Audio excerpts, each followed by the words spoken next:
बिस्मिल्लाहिर्रहमानिर्रहीम। आज हम स्टार्ट कर रहे हैं capital budgeting and estimating cash flows. अच्छा, इससे पहले हम जो चैप्टर कवर कर चुके हैं वो ऑपरेटिंग एक्टिविटीज़ से उसका वो ताल्लुक़ था, लिंक था। लेकिन आज या उससे आगे जो बाकी चैप्टर्स डिस्कस होंगे वो इन्वेस्टिंग एक्टिविटी का पार्ट है। तो capital budgeting basically balance sheet के अंदर जब आप लोग चीज़ें देखते हैं तो बैलेंस शीट के अंदर लेफ़्ट साइड पे करंट एसेट और फिर उसके नीचे लॉन्ग टर्म एसेट होते हैं। लॉन्ग टर्म एसेट के अंदर आपको फिक्स एसेट नज़र आएंगे। वैसे तो लॉन्ग टर्म एसेट में और भी चीज़ें होती हैं, इसको यानी ये नॉन करंट एसेट होते हैं। तो नॉन करंट एसेट में जो है ना फिक्स एसेट होते हैं, इंटेंजिबल होते हैं, इसके अलावा बाकी चीज़ें होती हैं। तो जो ये फिक्स एसेट जो होते हैं ये बेसिकली कैपिटल बजटिंग यानी इन्वेस्टिंग एक्टिविटी का पार्ट होते हैं। तो ये फिक्स जो एसेट्स हैं उनके बारे में ये बेसिकली हमारा कैपिटल एक्सपेंडिचर होते हैं। तो एक्सपेंडिचर दो तरह के होते हैं, एक रेवेन्यू एक्सपेंडिचर होते हैं जो आपको बैलेंस शीट पे नज़र आते हैं, और रेवेन्यू एक्सपेंडिचर होते हैं जो आपको इनकम स्टेटमेंट में नज़र आते हैं, और कैपिटल एक्सपेंडिचर आपको बैलेंस शीट में नज़र आते हैं। बैलेंस शीट के लेफ़्ट साइड पे जो करंट एसेट के नीचे जो फिक्स एसेट होते हैं ये बेसिकली कैपिटल एक्सपेंडिचर होते हैं। जैसे जो मिसाल के तौर पर अगर आप मोबाइल ख़रीदते हैं या मकान ख़रीदते हैं या गाड़ी ख़रीदते हैं तो बज़ाहिर वो आपका एक एसेट होता है, लेकिन जैसे जैसे टाइम गुज़रता है वो अपनी वैल्यू जो है ना वो डाउन करता चला जाता है, डेप्रिशिएट होता जाता है। तो अगर दूसरे एंगल से देखा जाए तो बेसिकली हम उस एसेट को कंज्यूम कर रहे होते हैं, उसकी जो है लाइफ कम होती जा रही होती है। तो ये एक ऐसा एक्सपेंस होता है जो हमें जो है ना मोर देन 1 ईयर का बेनिफिट देता है। तो बज़ाहिर वो हमारा एसेट होता है, लेकिन हकीकत में वो कैपिटल एक्सपेंडिचर होता है। तो बहरहाल कैपिटल एक्सपेंडिचर या ये जितनी भी चीज़ें हैं, अब मिसाल हम कोई भी एसेट परचेज़ करने जाते हैं, चाहे वो बिल्डिंग हो, चाहे वो मशीन हो, चाहे इक्विपमेंट हो, चाहे कोई कंपनी नया प्लांट लगाना चाहे, तो उस प्लांट को लगाने के लिए क्या चीज़ें देखी जाती हैं, कैसे उनके डिसीजन होते हैं, तो ये आज के चैप्टर का हमारा पार्ट है। तो आगे बढ़ते हैं। Problem number 1, facto industries is considering an expansion project. The necessary equipment could be purchased for rupees 9 million and project would also require an initial rupees 3 million investment in working capital. Company's tax rate 40%. What is the project's initial outlay? देखिए, जो है project यानी कोई भी अगर आप capital budgeting का decision लेने जाएंगे तो उसके अंदर जो है आपका कोई आपको जो है ना उस वक्त ऑन स्पॉट आपको जो है ना इन्वेस्टमेंट करनी पड़ेगी। तो उसको हम आउटले, इनिशियल आउटले या आउटफ्लो कहते हैं। उस इन्वेस्टमेंट के बाद जब उससे चीज़ें जनरेट होंगी, वो प्रोजेक्ट काम करने लगेगा, तो उसमें से आपको फिर प्रॉफिट्स आना शुरू होंगे। प्रॉफिट्स में से टैक्सेस, बाकी चीज़ें, नॉन कैश चीज़ें निकाल के तो फिर हमारे जो उसमें से कैश फ्लोज आएंगे उसको हम इनफ्लोज कहते हैं। तो इस क्वेश्चन के अंदर हमसे सिर्फ पूछा गया कि आउटफ्लो क्या है। तो आउटफ्लो देखें, आउटफ्लो दो तरह का होता है। एक तो ये कि हम कोई पर्टिकुलर एसेट परचेज़ करें, जैसे यहाँ वो कह रहा है कि 9 मिलियन में परचेज़ होगा, तो परचेज़ से लेके इंस्टॉलेशन तक जितना भी खर्चा होता है वो कॉस्ट ऑफ इक्विपमेंट के अंदर शामिल होता है, तो वो 9 मिलियन है। उसके बाद उस प्रोजेक्ट को चलाने के लिए, उस मशीन को चलाने के लिए, उस फैक्ट्री को चलाने के लिए हमें 3 मिलियन वर्किंग कैपिटल यानी हमें इतना कैश अपने पास मेंटेन रखना है ताकि वो हमारा काम चल सके। ऐसा तो नहीं है कि हमने मशीन लगा ली फिर आगे चलाने के लिए हमारे पास पैसे ना हो। तो चलाने के लिए हमें 3 मिलियन चाहिए। तो टोटल इस प्रोजेक्ट को चलाने के लिए 9 मिलियन में मशीन आएगी और 3 मिलियन जो है उस प्रोजेक्ट को चलाने के लिए चाहिए। तो टोटल आउटले या आउटफ्लो जो है वो 12 मिलियन होगा। ठीक है, आ जाए क्वेश्चन नंबर 2 पे। Faisal communication is trying to estimate the first year operating cash flow at t = 1। ठीक है, अब ये आउटफ्लो का सवाल था। आउटफ्लो नॉर्मली t = 0 पे होता है, यानी फर्स्ट ईयर पे होता है। ठीक है, अब ये इनफ्लो की बात हो रही है। फैसल कम्युनिकेशन जो है वो इनफ्लो फर्स्ट ईयर का जो ऑपरेटिंग कैश फ्लो है T1 पे, तो वो they want to estimate for a proposed project, the financial staff has collected the following information. Sale 10 million, operating cost not including depreciation 7 million, depreciation 2 million, interest expense 2 million. The company faces 40% tax rate. What is the project operating cash flow for the first year? T1. देखिए, इसको calculate करने के दो तरीके हैं। Depreciation याद रखें, depreciation non cash expense होता है, और इंटरेस्ट याद रखें, ये ऑपरेटिंग एक्सपेंस नहीं होता, ये ऑपरेशंस का पार्ट नहीं होता, ये फाइनेंसिंग एक्टिविटी का पार्ट होता है। ठीक है, अगर आप ने कभी ऑब्जर्व किया हो तो सेल में से cost of goods sold minus होता है तो हमारे पास ग्रॉस प्रॉफिट आता है, ग्रॉस प्रॉफिट में से ऑपरेटिंग एक्सपेंसेस माइनस होते हैं तो ईबीआईटी, जिसको हम ऑपरेटिंग प्रॉफिट कहते हैं। तो ऑपरेटिंग कैश फ्लो भी जो है ना ईबीआईटी तक का पार्ट होगा, उससे नीचे इंटरेस्ट उसमें से माइनस नहीं होगा, क्योंकि इंटरेस्ट जो है वो फाइनेंसिंग एक्टिविटी का पार्ट होता है। तो दो मेथड है। फर्स्ट मेथड में ये है कि हमने सेल में से ऑपरेटिंग कॉस्ट माइनस कर दी जो कि 7 मिलियन है, डिप्रिसिएशन माइनस कर दिया जो कि 2 मिलियन है, तो हमारे पास जो है ईबीआईटी ऑपरेटिंग प्रॉफिट 1 मिलियन आ गया। टैक्स 40% है जो यहाँ गिवन है, माइनस किया तो आफ्टर टैक्स ऑपरेटिंग प्रॉफिट आ गया 0.6।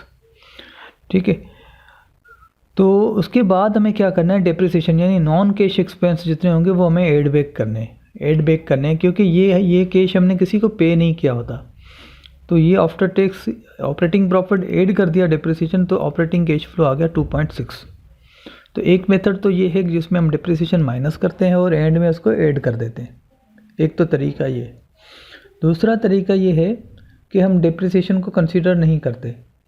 सेल्स 10 मिलियन हो गया, ऑपरेटिंग कैश फ्लो 7 मिलियन हो गया, ईबीआईटी जो है विदाउट डेप्रिसिएशन जो आ गई वो हमारे पास 3 मिलियन आ गई, यानी 10 में से 7 वाले। यहाँ देखिए हमने डेप्रिसिएशन माइनस किया था, यहाँ पे मैंने माइनस नहीं किया।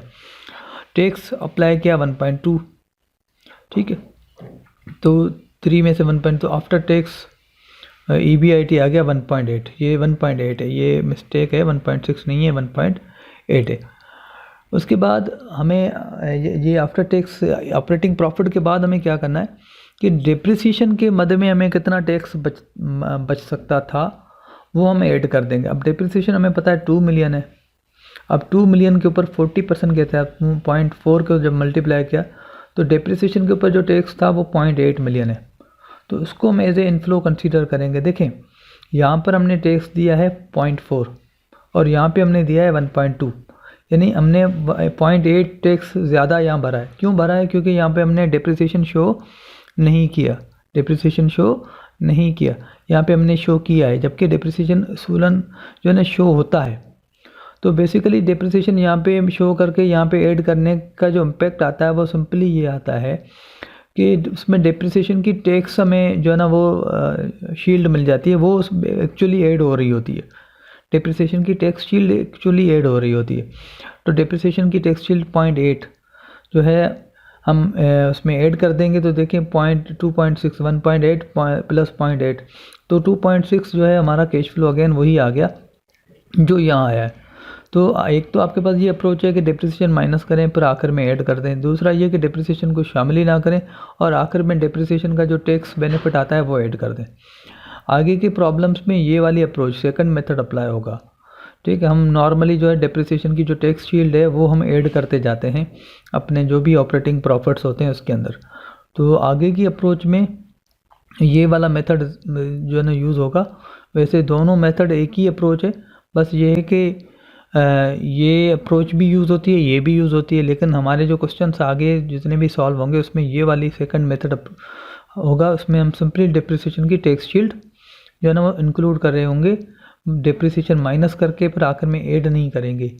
ठीक है, क्योंकि आंसर देखें दोनों में सेम आ रहा है, काम भी वही हो रहा है, लेकिन ये कि उसमें डेप्रिसिएशन माइनस किया, इसमें ऐड किया, इसमें सिंपली जो है ना 2 मरतबा एक चीज़ हमने एंटर कर रहे हैं, यहाँ पे एक ही मरतबा में वही फंक्शन परफॉर्म हो रहा है, तो हम सेकंड मेथड को फॉलो करेंगे। तो ये क्वेश्चन नंबर 2 हो गया। Operating cash flow year 1, interest को हमने कंसीडर नहीं किया क्योंकि इंटरेस्ट फाइनेंसिंग एक्टिविटी का पार्ट होता है, ऑपरेशंस का पार्ट नहीं होता। आ जाए क्वेश्चन नंबर 3 पे। PIE is now in the terminal year project, the equipment originally cost ₹20 million, of which 80% has been depreciated. ठीक है। PIA जो है ना आखिरी साल में है, टर्मिनल ईयर का मतलब लास्ट ईयर में है। इक्विपमेंट जो है, जो कोई उसके पास इक्विपमेंट था वो 20 मिलियन का ख़रीदा गया था, ठीक है, जो कि 80% डिप्रिशिएट हो चुका है। PIA can sell the used equipment today to another airline for ₹5 million, ठीक है। जो डिप्रिशिएटेड जो 80% डिप्रिशिएट हो चुका है इक्विपमेंट, वो 5 मिलियन में दूसरी एयरलाइन को बेचा जा सकता है। Tax rate 40%। What is the equipment after tax net salvage value. अब देखें कॉस्ट जो है इक्विपमेंट की 20 मिलियन है, डिप्रिसिएशन 0.8 यानी 80% हो चुका है तो 16 मिलियन हो गया। तो बुक वैल्यू यानी बैलेंस शीट वैल्यू में कॉस्ट माइनस एक्यूमुलेटेड डिप्रिसिएशन यानी 20 माइनस 16 हमने किया तो 4 मिलियन आ गया। जबकि मार्केट वैल्यू जब यानी ये अगर हम बेचने भी जाते हैं तो 5 मिलियन में जा रहा है, तो 4 मिलियन वाली बुक वैल्यू वाली चीज़ अगर 5 मिलियन में सेल हो रही है तो इट मीन्स कि 1 मिलियन जो है वो गेन ऑन डिस्पोजल है, यानी 1 मिलियन। अब जब भी गेन होता है तो हमें उसके ऊपर टैक्स पे करना पड़ता है, अगर लॉस होता है तो टैक्स रीइंबर्स होता है। तो tax equal to gain on disposal into tax rate. अब गेन 1 मिलियन है, 0.4 टैक्स रेट ऑफ 0.4 मिलियन हमने टैक्स दे दिया, ठीक है। 5 मिलियन का इक्विपमेंट था, 0.4 हमने टैक्स दे दिया, तो after tax salvage value market minus tax 5 minus 0.4 हमने किया तो 4.6 मिलियन हमारे पास आफ्टर टैक्स सेल्वेज वैल्यू आ गया। तो याद रखें अगर 4 मिलियन में ही सेल होता तो उसकी after tax salvage value 4 million ही होती, क्योंकि उसके ऊपर कोई टैक्स नहीं होता। यही चीज़ अगर 3 मिलियन में सेल होती तो उसके ऊपर 0.4 टैक्स हमें रीइंबर्स होता, तो हमारे आफ्टर टैक्स जो सेल्वेज वैल्यू बनती वो 3.4 बनती।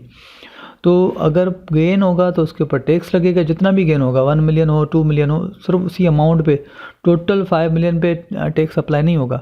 जो डिफरेंस होगा बुक और मार्केट का, मार्केट वैल्यू और बुक वैल्यू का जो डिफरेंस होगा उसके ऊपर टैक्स अप्लाई होगा। तो जैसे 1 मिलियन का डिफरेंस है तो हमने 1 मिलियन के ऊपर टैक्स अप्लाई किया, ठीक है। चूँकि गेन हो रहा था तो ये हमने फिर 5 मिलियन में से माइनस किया, ठीक है। इसी तरीके से अगर हमारे पास यही चीज़ 3 मिलियन में बिकती और यहाँ पे 1 मिलियन हमें लॉस हो रहा होता, तो 1 मिलियन के ऊपर जो लॉस ऑन डिस्पोजल के ऊपर अगर हम टैक्स कैलकुलेट करते तो 0.4 मिलियन जो है वो टैक्स रिइंबर्स होता। तो आफ्टर टैक्स सेल्वेज वैल्यू में हम मार्केट वैल्यू प्लस टैक्स करते, यानी अभी हमने गेन की वजह से माइनस टैक्स किया, यानी अगर 3 आता तो हम यहाँ 3 लिखते और यहाँ पे +4 लिखते, तो after tax salvage value 3.4 million आती। इन केस ऑफ लॉस अगर ये 4 मिलियन वाली चीज़ 3 मिलियन में मार्केट में सेल होती। तो ये बेसिकली इस चीज़ को अंडरस्टैंड करना है। तो सेल्वेज वैल्यू अगर बुक वैल्यू से यानी ज़्यादा है तो उसके ऊपर हमें टैक्स देना पड़ेगा, अगर कम है तो टैक्स का बेनिफिट होगा। Question number 4. The FFC company is evaluating the proposed acquisition of a new milling machine. The machine, the base price is 1,08,000 and it would be another ₹12,500 to modify it for the special use by your firm. The machine falls in the makers 3 years class. Makers basically modified accelerated method है depreciation का। जैसे हम लोग जो है straight line, diminishing method या सम of year digit, इसी तरीके से मेकर्स भी एक मेथड है, एकर्स भी एक मेथड है, जिसके रेट्स प्री डिफाइंड है, यानी पहले से डिफाइन किए गए हैं कि पहले साल में आपको इतना % डिप्रिसिएशन काटना है, दूसरे साल में इतना, तीसरे साल में इतना, चौथे साल में इतना, ठीक है। 3 इयर्स में 4 साल के रेट होते हैं, 5 इयर्स में 6 साल के रेट होते हैं, 7 इयर्स में 8 साल के रेट होते हैं, 10 इयर्स में 11 इयर्स के रेट होते हैं, ठीक है। बेसिकली जो लास्ट ईयर का जो रेट होता है वो बेसिकली बुक वैल्यू माना जाता है। अगर मशीन को 3 साल चला के सेल किया जाता है तो लास्ट ईयर का जो डिप्रिसिएशन है वो बुक वैल्यू समझा जाता है। तो आगे बढ़ते हैं कि 3 इयर्स मेकर्स के हिसाब से जो है उसकी डिप्रिसिएशन होगा and would be sold after 3 years for ₹65,000, ठीक है। 3 साल बाद 65,000 में वो सेल हो जाए। The machine would require an increase net working capital 5,500. The milling machine would have no effect on revenues, ठीक है, but it is expected to save the firms 44,000 per year and before tax operating cost, mainly labor. Tax rate is 35%, यानी कोई revenue नहीं बढ़ेगा लेकिन 44,000 जो है cost saving होगी। तो कॉस्ट सेविंग भी हमारा एक तरह का रेवेन्यू ही है, क्योंकि कॉस्ट की बचत होने का मकसद ये है कि हमारे जो है प्रॉफिट्स इतने अमाउंट से बढ़ जाएंगे। तो सबसे पहले पार्ट ए में what is the net cost of machine for capital budgeting purpose. ठीक है, नेट कॉस्ट ऑफ मशीन, देखिए मशीन जो है मार्केट से बाय की गई है 1,08,000 में, 12,500 इसके ऊपर बाकी खर्चा हुआ है, तो दोनों को मिलाएंगे तो 1,20,500 ये हमारी मशीन की कॉस्ट है। उसके बाद what are the operating cash flow in year 1, 2, 3। ठीक है, ये पार्ट बी है, ईयर 1, 2, 3 ऑपरेटिंग कैश फ्लोज हमने ये कैलकुलेट किए हैं। कैसे कैलकुलेट किए हैं, देखें कॉस्ट सेविंग हो रही है 44,000 कॉस्ट सेविंग है, 44। ठीक है, उसके ऊपर 35% टैक्स हमने दिया है 15,400, 15,000। तो टोटल आफ्टर टैक्स हमारे पास जो ऑपरेटिंग कैश फ्लो आया है वो 28,600, 28,600। ठीक है, ये आफ्टर टैक्स कैश फ्लो है। अब ये आफ्टर टैक्स कैश फ्लो है, उसके बाद जो है हमने डिप्रिसिएशन कैलकुलेट किया है। डिप्रिसिएशन कैसे कैलकुलेट किया है, cost saving mean increase in profit, it is taxable, depreciation is non, it saves the tax year 1 depreciation. अब पहले साल का जो डिप्रिसिएशन है, अब देखिए मशीन की जो कॉस्ट है वो 1,20,500 है, 1,20,500 मल्टीप्लाई कर दिया 0.33 से, यानी 33%, जो पहले साल का जो रेट है 33%, तो हमारे पास डिप्रिसिएशन आ गया 39,765। ये हमारे पास 1 डिप्रिसिएशन आ गया जो हमने यहाँ पे शो किया है।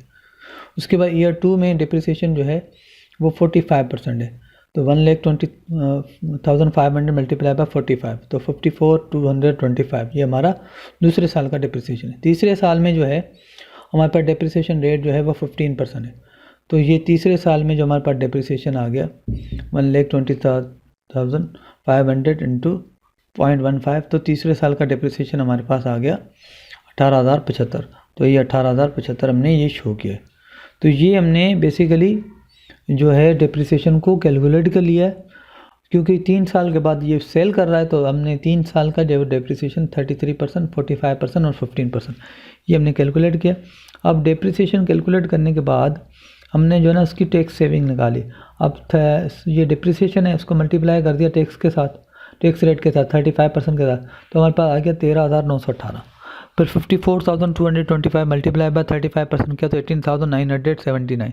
इसी तरीके से 18,075 को मल्टीप्लाई किया 35% टैक्स के साथ, तो 36,626 ये हमारे पास टैक्स सेविंग आई डिप्रिसिएशन पे। अब ये एक तो कैश फ्लो है प्लस हमने ये टैक्स सेविंग इन दोनों को ऐड किया, यानी ये ए है ये बी है, ए और बी को हमने यहाँ ऐड कर दिया, यानी 28,600 को 13,918 को 42,518। इसी तरीके से 28,600 प्लस 18,979 को ऐड किया तो 47,579। इसी तरीके से 28,600 मल्टीप्लाई बाय 33,626 32,226। तो इस तरीके से हमने टैक्स शील्ड और ये कैश फ्लो को ऐड किया तो हमारे पास कैश फ्लो आ गया। इसको ज़रा आप समझने की कोशिश करें।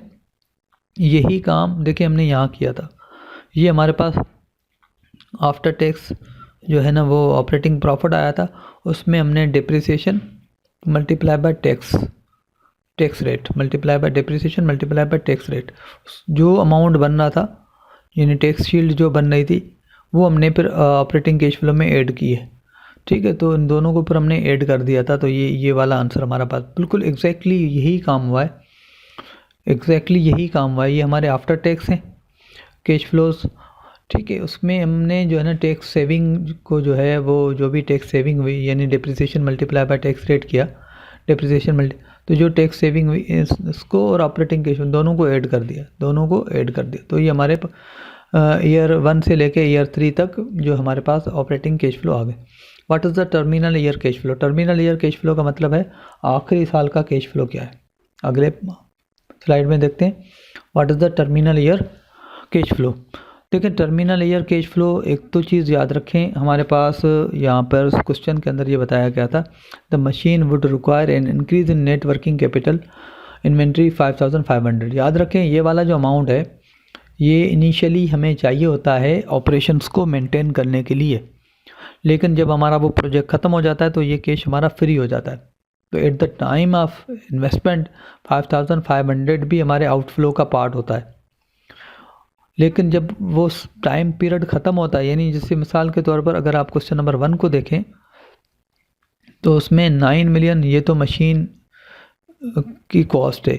जब हम आगे इसके इनफ्लोस कैलकुलेट करेंगे तो ये मशीन का डिप्रिसिएशन जो है इनफ्लोस का पार्ट बनेगा, यानी लेकिन ये 3 मिलियन जो है ये इनिशियल आउटफ्लो का तो पार्ट होगा, लेकिन जब ये दौरान में कभी भी जो है ना इसको हम कंसिडर नहीं करेंगे। लेकिन जैसे ही प्रोजेक्ट एंड में आएगा तो ये 3 मिलियन कैश हमारा फ्री हो जाता है, क्योंकि ये 3 मिलियन कैश हमें मेंटेन करना पड़ता है। यहीं कहीं पे हम खर्च नहीं कर देते, ये ख़त्म नहीं होते, लेकिन ये कि ये हमें रखने पड़ते हैं डे टू डे के मामला चलाने के लिए। लेकिन जब प्रोजेक्ट बिल्कुल एंड पे आ जाता है, ख़त्म हो जाता है, तो ये फिर 3 मिलियन की हमें मेंटेन करने की ज़रूरत नहीं होती, ये कैश हमारा फ्री हो जाता है।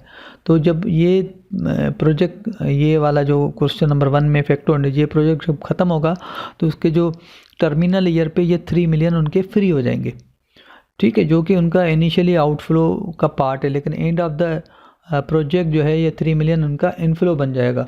तो बिल्कुल वही काम यहाँ पर भी हो रहा है कि 5500 जो उसके वर्किंग कैपिटल है वो उसका फ्री हुआ है, ठीक है।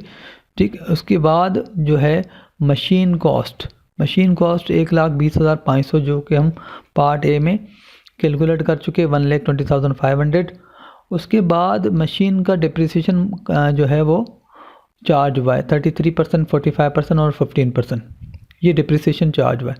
33% जो है वो से 39,765 और फिर 45% जो है 54,225 और 15% जो है 18,015।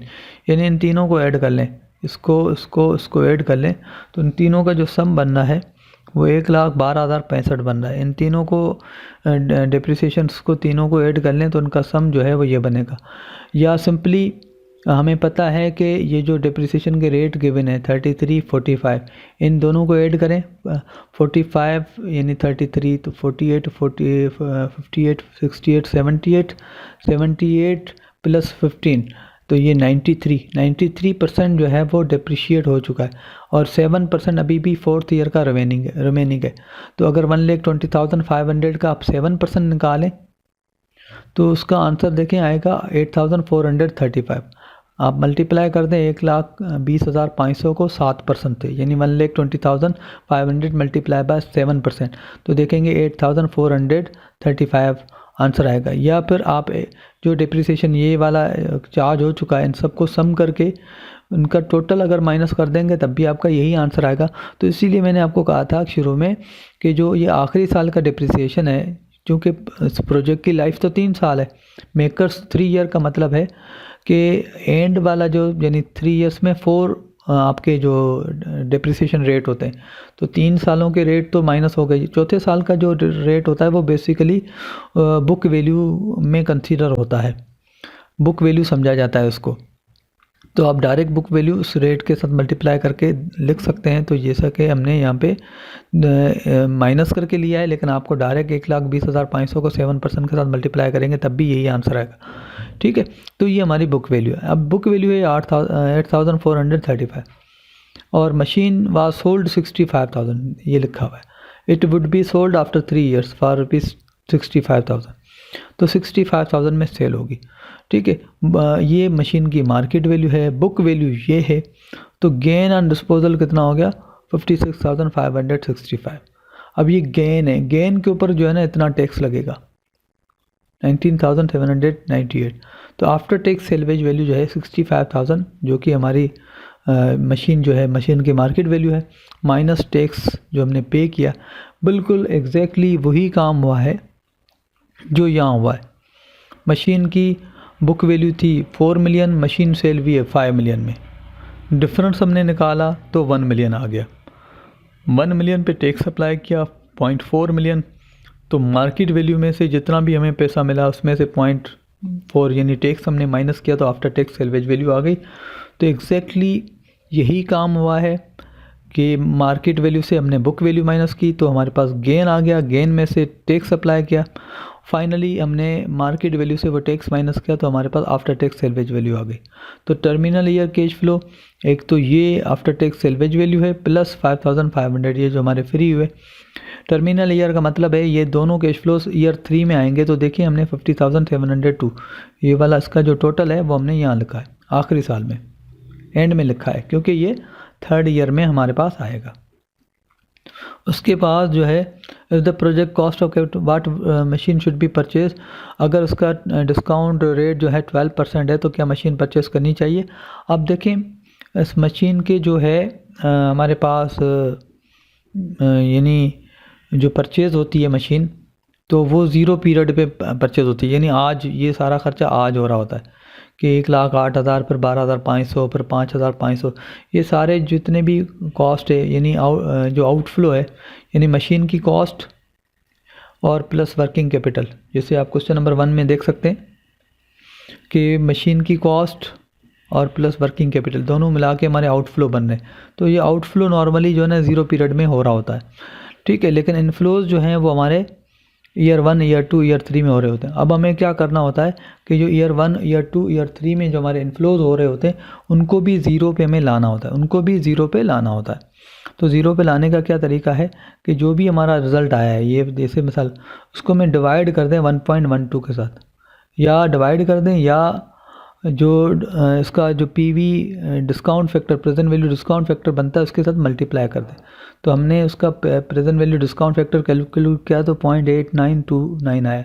इसी तरीके दूसरे साल का हमने किया है 1 डिवाइड, क्योंकि 12% हमारा रेट है 1.12 रेज़ पावर 2, तो दूसरे साल का डिस्काउंट फैक्टर, तीसरे साल का 1.12 रेज़ पावर 3 तीसरे साल का, तो हमने इसको उसके डिस्काउंट फैक्टर के साथ मल्टीप्लाई किया यानी 42,518 को मल्टीप्लाई कर दिया 0.8929 से तो 37,964 आ गया। इसी तरीके से इसका 37,930 और इन दोनों को ऐड किया है 32, उनको ऐड करके जो भी 82,928 को मल्टीप्लाई किया पॉइंट है तो 59,028 हमारे पास आंसर आया है।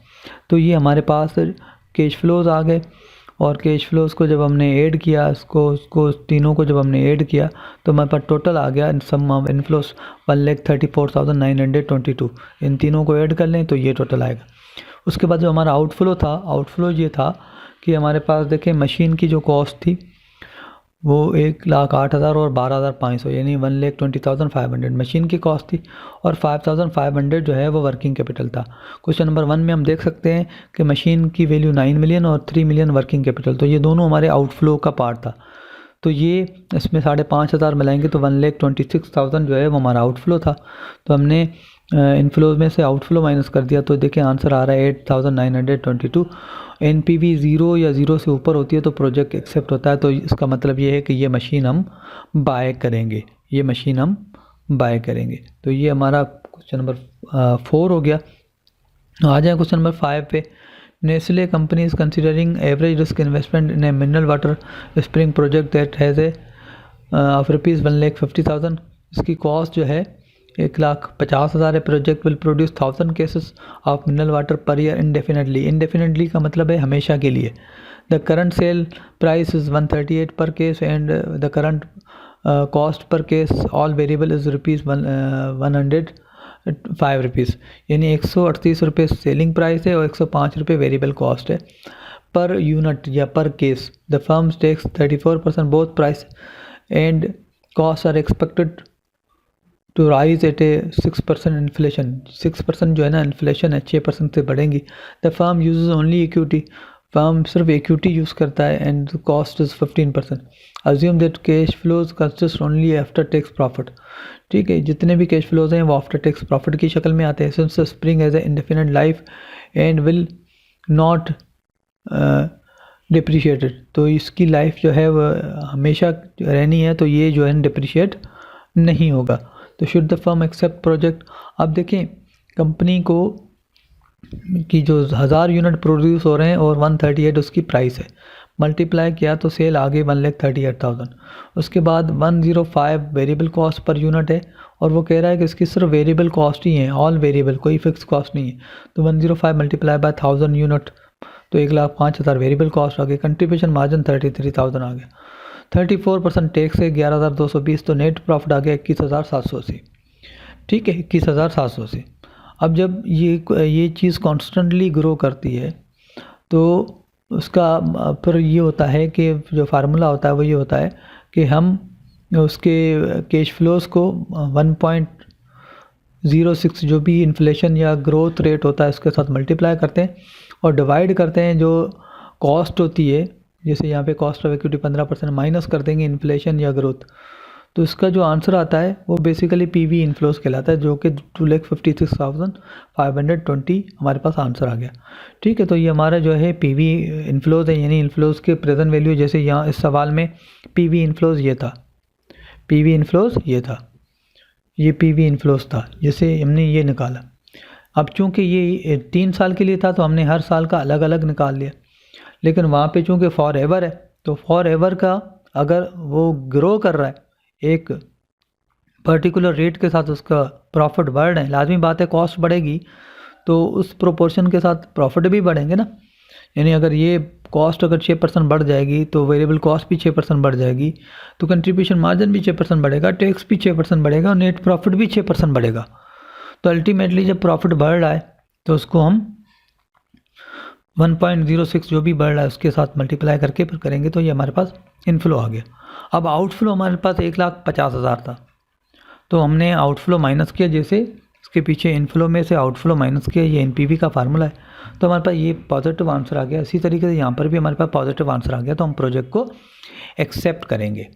तो ये हमारे पास क्वेश्चन नंबर 5 का पार्ट ए हो गया। उसके बाद कह रहा है total cost consist of a fix cost 10,000 per year and variable cost ₹95 per unit. If the variable costs were expected to increase with inflation, would this make the project better or worse? Continue with the assumption that the sales price will rise with inflation. ठीक है, वो कह रहा है कि जो है ना इसकी 10,000 फिक्स कॉस्ट है और वेरिएबल कॉस्ट जो है वो 95 है, पहले 105 थी, अब वो कह रहा है 95 है। अब वो कह रहा है कि सिर्फ जो है वेरिएबल कॉस्ट जो है ना इन्फ्लेशन के साथ बढ़ेंगी, फिक्स कॉस्ट में कोई फ़र्क नहीं पड़ेगा, तो इससे प्रोजेक्ट बेहतर होगा या वर्स्ट होगा। तो याद रखें ये कॉस्ट है।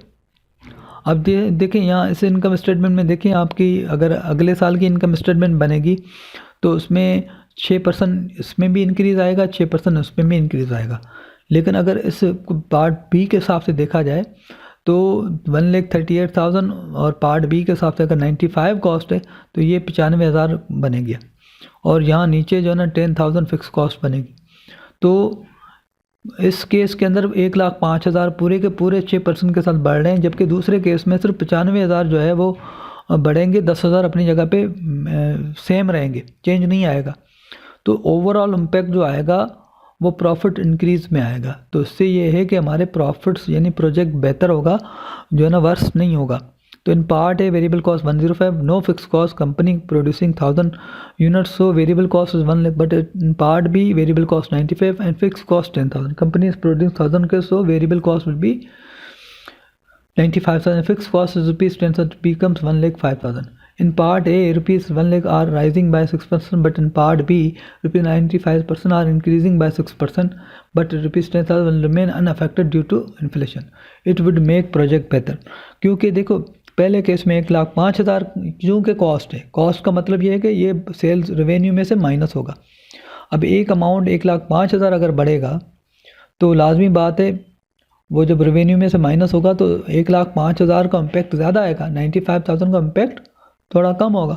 तो आफ्टर टैक्स जो प्रॉफिट होंगे वो दूसरे केस में ज़्यादा होंगे, यानी आफ्टर टैक्स जो रेवेन्यू होगा यानी कंट्रीब्यूशन मार्जिन होगा जो दूसरे केस में ज़्यादा होगा, तो ये प्रोजेक्ट को बेहतर बनाएगा। तो ये हमारा क्वेश्चन नंबर 5 हो गया। क्वेश्चन नंबर 6 और 7 को भी इसी तरीके से करना है और 1 से लेके 5 तक जो है ना आपको रेफ़र करना है। क्वेश्चन नंबर 7 के अंदर जो हमारे पास इनफ्लोज आ रहे हैं 20,000, उसमें उसको चूँकि वो भी 6% से बढ़ रहे हैं तो उसको 1.06 के साथ मल्टीप्लाई करें, फिर अगेन 1.06 यानी हर साल के कैश फ्लो को 1.06 जो भी आ रहा है उसको साथ मल्टीप्लाई करते जाएं। जैसे मिसाल के तौर पर अगर यहाँ 100 रुपये होता और यहाँ 10% रेट होता तो आज का कैश फ्लो 100 रुपये होता, अगले साल का 110 होता, उसके अगले साल 121 होता, इससे अगले साल 132.1 होता। इसी तरीके से जो है ना कैश फ्लो, जैसे अगला कैश फ्लो आएगा फिर अगेन उसको 1.06 के साथ मल्टीप्लाई होगा। ऐसा नहीं होगा सारे कैश फ्लो 20,000 के साथ मल्टीप्लाई होंगे। तो उसको टाइमलाइन पर रख के इसको कैलकुलेट कीजिएगा। आगे बढ़ते हैं। Question number 8, mister Rizwan must replace A number of the mixture trucks with new trucks. It has received 2 bids and has evaluated closely the performance characteristics of the various trucks. The Bedford truck, ठीक है, mister Rizwan के पास 2 truck के option है। एक Bedford का truck है, इसकी cost जो है ना 74,000 है, 74 लेके, ठीक है। और truck has a life of 8 years. Truck engine is rebuilt in the 5th year. उस ट्रक का जो इंजन है वो 5वें साल में बनेगा। Maintenance cost 2 lakh per year है in first 4 year, followed by total में रीबिल्डिंग कॉस्ट 13 लाख इन 5th ईयर। 5वें साल में यानी 74 लाख का ट्रक ख़रीदा जाएगा आज, ठीक है। उसके बाद 2-2 लाख जो है ना वो मेंटेनेंस कॉस्ट है हर साल 4 सालों के लिए। 5वें साल में चूँकि ट्रक रीबिल्ट होगा तो 13 लाख का खर्चा आएगा, ठीक है। उसके बाद 6ठा, 7वां और 8वां जो लास्ट 3 ईयर्स होंगे उसमें अगेन मेंटेनेंस कॉस्ट जो है वो 4 लाख हो जाएगी, जो कि शुरू के 4 सालों में जो है वो 2 लाख थी, लेकिन आखिरी 3 सालों में ये 4 लाख हो जाएगी। At the end of the 8 year truck will have estimated scrap value 9 lakh. आखिरी साल में ट्रक की जो स्क्रैप वैल्यू होगी वो 9 लाख होगी, ठीक है। ये पहली ट्रक की कहानी है, तो ये हम ज़रा डिस्कस कर लेते हैं। बेडफर्ड ट्रक 0 पीरियड में 74 लाख में बाय की जाएगी। उसके बाद 2 लाख, 2 लाख, 2 लाख, 2 लाख ये मेंटेनेंस कॉस्ट है सालाना। 5वें साल में ट्रक रीबिल्ट होगा, तो 5वें साल में मेंटेनेंस प्लस रीबिल्डिंग दोनों को मिला के 13 लाख बनना है। 6ठे साल में वो कह रहा है, छठे आखिरी जो 2 साल 3 साल होंगे उसमें 4 लाख कॉस्ट होगी। 4 लाख, 4 लाख, 4 लाख। अब ये 5 लाख, ये सारे देखो ब्रैकेट में, इसका मतलब ये नेगेटिव है, ये पॉजिटिव क्यों लिखा? तो वो कह रहा है कि लास्ट ईयर में 4 लाख जो है वो आखिरी 3 सालों में 4-4 लाख का जो है ना ट्रक को रीबिल्ड करने का खर्चा होगा, लेकिन एंड ऑफ द ईयर जो है उसकी जो स्क्रैप वैल्यू होगी वो 9 लाख होगी। यानी 8वें साल में 4 लाख खर्चा भी होगा प्लस 9 लाख में ट्रक बिकेगा, तो खर्चा काट के बाकी 5 लाख रुपए नेट हमें बचेगा। तो ये यहाँ पे हमने लिखा हुआ है 4 lakh maintenance cost plus salvage value 9 lakh, तो ये डिफरेंस निकाला तो 5 लाख पॉजिटिव आ गया। तो ये बेडफर्ड का जो है ना वो सिस्टम है, बेडफर्ड में ये हो रहा है। उसके बाद वो कह रहा है ये बिड फ्रॉम हीनू की कीमत 59 लाख है। मेंटेनेंस कॉस्ट जो है वो 3 लाख, ठीक है, जो कि हर साल 1.5 लाख से इंक्रीज़ करेगा, यानी अगले साल 4.5 लाख फिर 6 लाख, ठीक है, throughout the 8 year. In the 4th year the engine will need to be rebuild and cost company 15 lakh, जो कि 15 लाख में, ठीक है। 8वें साल में जो है वो 5 लाख में ये ट्रक बिक जाएगा। तो देखते हैं इसकी हमने कैसे वर्किंग की है। 59 लाख का ट्रक है, फिर 3 लाख पहले साल का मेंटेनेंस है, दूसरे साल का 4.5 क्योंकि 1.5 लाख का दावा होगा, फिर 6 लाख, ठीक है। चौथे साल में जो ट्रक है वो कह रहा है कि 15 लाख में बनेगा। चौथे साल में ट्रक जो है वो 15 लाख में बनेगा, ठीक है, 15 लाख में ट्रक बनेगा। In addition to the maintenance cost, ठीक है, मेंटेनेंस कॉस्ट भी उसका अलावा होगी, तो 15 लाख प्लस देखें अभी तक 6 लाख मेंटेनेंस कॉस्ट भी, अगले साल जो है 1.5 लाख बढ़ के 7.5 हो जाएगी, तो 15 और 7.5 को ऐड करेंगे तो 22.5 बन जाएगा, ठीक है। 7.5 फिर अगले साल 7.5 1.5 लाख 9 लाख हो गई, फिर 9 लाख 1.5 लाख मिलाएंगे तो 10.5 लाख, 10.5 में 1.5 मज़ीद मिलाएंगे तो 12 लाख, ठीक है। 12 लाख में मज़ीद आप 1.5 मिलाएंगे तो 13.5 लाख।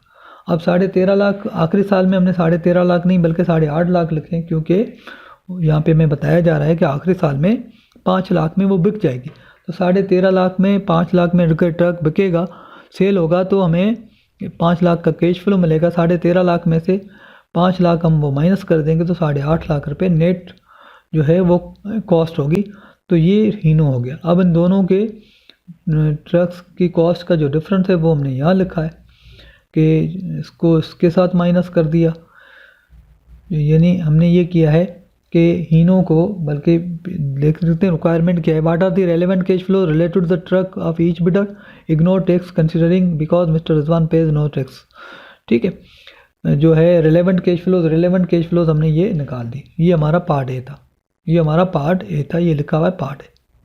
उसके बाद using the figure determine in part A, what are the cash flow saving each year that can be obtain by going with more expensive truck rather than less expensive one. That is calculate the periodic cash flow difference between the cash flows, assume that any net cost saving are positive benefits. ठीक है, तो हमें जो है low cost को high cost में से minus करना है। तो हम देखेंगे तो हमारे पास जो है हीनू जो है वो लो कॉस्ट है और बेडफर्ड हाई कॉस्ट है। तो हमने डिफरेंस निकाला, 59 में से 74 माइनस किया तो -15। ठीक है, फिर 3 लाख में से 2 लाख माइनस किया तो 1 लाख का बेनिफिट हुआ, यानी हीनो में से हम बेडफर्ड को माइनस करेंगे। तो जितने भी कैश फ्लोज आ रहे हैं 1 बाय 1 इसको उसके साथ, यानी 59 में से 74, 3 में से 2, फिर 4.5 में से 2, 6 में से 2, 22.5 में से 2, 9 में से 13, इस तरीके से हमने बारी बारी ये कैलकुलेट किया। तो ये हमारा क्वेश्चन नंबर 8 हो गया। क्वेश्चन नंबर 9 पे आ जाए। National is contemplating to purchase a more advanced national machine to replace machine currently being used in its production process. The firm's production engineers contend that the new machine will turn out to current volume output more efficiently. They note that the following facts in the support of their contention. The old machine can be used for 4 more years. अब देखें यहाँ पे replacement हो रही है, नई और पुरानी मशीन की बात हो रही है। तो पुरानी मशीन जो है वो मज़ीद 4 साल उसको चलाया जा सकता है, लेकिन कंपनी क्या सोच रही है कि उसकी जगह नई मशीन को लेके आ जाए, पुरानी मशीन को सेल कर दिया जाए। ठीक है, तो पुरानी मशीन की जो सेल्वेज वैल्यू है करंट वो 8,000 है। ठीक है, लेकिन अगर उसको 4 साल मज़ीद चलाया जाता है तो उस पर उसकी सेल्वेज वैल्यू 2,000 रह जाएगी। Final year tax depreciation will be taken on the machine, amount will be depreciation is equal to the machine's remaining book value of ₹4,520। ठीक है, इस वक्त जो कंपनी की करंट जो बुक वैल्यू है वो 4,520 रुपये है। न्यू एडवांस जो नई मशीन है उसकी कॉस्ट 60,000 है। Final salvage value projected 15,000। उसकी जो आखिरी जो सेल्वेज वैल्यू 4 साल के बाद होगी वो 15,000 होगी। और ये मेकर्स प्रॉपर्टी कैटेगरी में डिप्रिशिएट होगा। न्यू मशीन जो है लेबर कॉस्ट 12,000 कम कर देगी। ठीक है, टैक्स 40% है और हमें कैश फ्लोज कैलकुलेट करने हैं 4 साल के। तो देखते हैं बिल्कुल उसी तरह जैसे हमने क्वेश्चन नंबर 4 को किया था उसी तरह से चीज़ें होंगी। अब कॉस्ट सेविंग देखो 12,000 हो रही है। टैक्स रेट 35,000 है, सॉरी यहाँ टैक्स रेट 40% है। तो बहरहाल वहाँ पे ये टैक्स रेट 35% ही एज्यूम किया जाए, क्योंकि यहाँ पे हमने 35% के साथ हमने टैक्स को कैलकुलेट किया है। आफ्टर टैक्स कैश फ्लोज हमारे पास आ गए ये। ठीक है, उसके बाद न्यू मशीन जो है, न्यू मशीन का डिप्रिसिएशन, अब न्यू मशीन आ रही है 60,000 की। मेकर्स जो प्रॉपर्टी कैटेगरी है उसके रेट जो हैं 33.33, 44.45 ये रेट्स हैं। 60,000 पहले साल का डिप्रिसिएशन 19,998 ये हमने लिख दिया। दूसरे साल का, तीसरे का, चौथे का, इस तरीके से हमने डिप्रिशिएट कैलकुलेट कर लिया। अब चूंकि ये न्यू मशीन की बात हो रही है, पुरानी मशीन का जो डिप्रिसिएशन था वो 4,520 जो कि आखिरी साल में वो कह रहा है उसकी बुक वैल्यू जो थी वो ये थी। ठीक है, अगर वो आज उसको सेल कर देते हैं तो फिर नई मशीन लेके आते हैं तो ये आज ही उसको फाइनल ईयर की जो उसकी बुक वैल्यू है वो एज ए डिप्रिसिएशन चार्ज होगा। तो नई और पुरानी मशीन के जो डिप्रिसिएशन का डिफरेंस होता है, तो हमने पुरानी मशीन को फुली डिप्रिशिएट करना है। जब अगर नई मशीन हम लाते हैं तो आज ही उसको फुली डिप्रिशिएट करना है। तो अगर ये हम डिप्रिशिएट करते तो ये तो ऑलरेडी हमारे बुक्स ऑफ अकाउंट में आना था। हमें सिर्फ ये देखना है कि नई मशीन की वजह से हमें कितना फ़ायदा हो रहा है। तो नई मशीन से ये डिप्रिसिएशन आ रहा है, पुरानी मशीन से ये डिप्रिसिएशन होना था, तो हम ये पुरानी मशीन का इम्पैक्ट जो है ना वो माइनस कर देंगे। तो हमारे पास चेंजेस इन डिप्रिसिएशन आ गया। अब दूसरे, तीसरे, चौथे साल में पुरानी मशीन तो डिप्रिशिएट हो चुकी तो उसका कोई डिप्रिसिएशन नहीं होगा, सिर्फ नई मशीन का डिप्रिसिएशन होगा। तो हमने चेंज इन डिप्रिसिएशन सिर्फ ईयर 1 में है, ईयर 2 में सेम चीज़ सेम हमने लिखा है।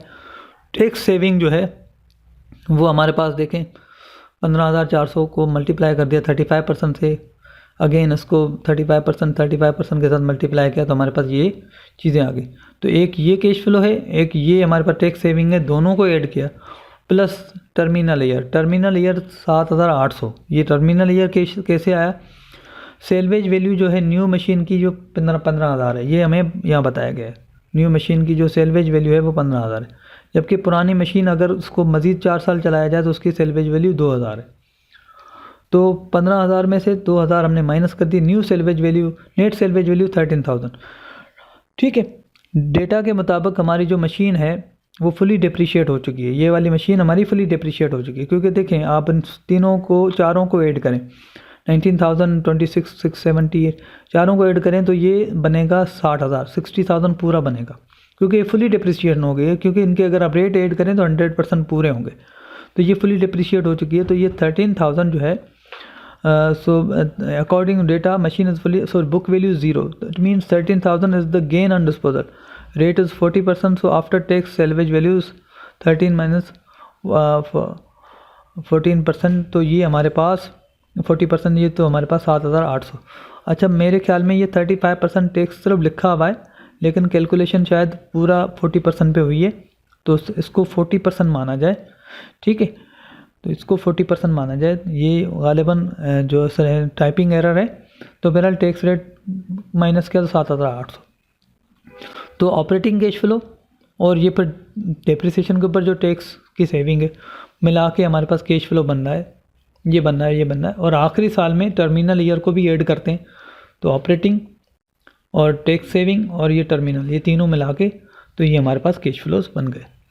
ठीक है, तो ये हमारे पास था पार्ट, यानी कि इनफ्लोज।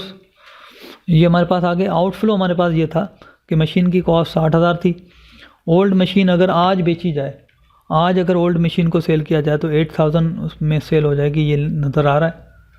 तो मशीन को जब सेल करेंगे आज 8,000 में सेल होगी, उसकी जो बुक वैल्यू है वो 4,220 है। उसका मतलब 4,220 की चीज़ जो है ना 8,000 में सेल होगी, तो डिफरेंस जो है वो गेन है, जो कि 3,480 आ रहा है, जिसके ऊपर टैक्स हमने अप्लाई किया 1392। ठीक है, अब आउटफ्लो हमारा क्या होगा, 60,000 माइनस 8,000। 60,000 हमने पैसे दिए, कॉस्ट हमने पे की मशीन को बाय करने के लिए। ये 8,000 हमने न्यू ओल्ड मशीन बेची तो हमें इनफ्लो मिला।